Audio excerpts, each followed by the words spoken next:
का म्हणतात मग पोट्ट्यो, आज होते आमच्या गावात हळद आणि मग मी येथे आलो तर ती होती बुंदी काढणं चालू. माया हाती त्याला चम्मच आणि मला बसवलं ती बुंदी मोकळी करायसाठी. अरे काय प्रत्येक लग्नात निरा मला बुंदी मोकळी करायला बसवता. असं वाटतं आचार्यसंघ कामाला जावं, काही ना काही मजुरी तरी भेटीन. लेकिन ये साला कर क्या रहा है यहाँ पे? मग आमच्या जीवावर आम्ही लागलो मग लप्पन चिप्पन घ्यायसाठी. पहिले उतरलो आणि मग आला सम्यकवर राज्य. सम्यक गेला राज्यावर आणि पोट्टे लपायला चालले मग सगळेजण. माया काय मी ब्लॉक करणं चालू होतं आपलं. मग हे जाऊन ऑटोतच लपलेणार बा डायरेक्ट आणि ऐन मंडपाच्या शेजारी. सम्यक भाऊ आला ना मग पायात मी तर ती मोबाईल घेऊन वाहत होतो. सम्यक भाऊ डायरेक्ट ॲटोवर झाला बोलला. खेळताना दिसलो धर्मांशी आलेले आम्हाला. मग संधा गौरव मी आणि आम्ही गेलो चहा घ्यायले. मला झाली चहाची तलब.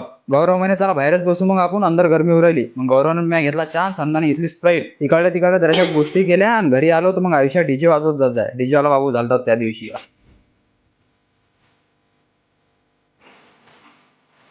हळद लागायला टाइम होता तर मग रोशन, संधा, मी आणि छोटू अंकल आम्ही गेलो चहा घ्यायले.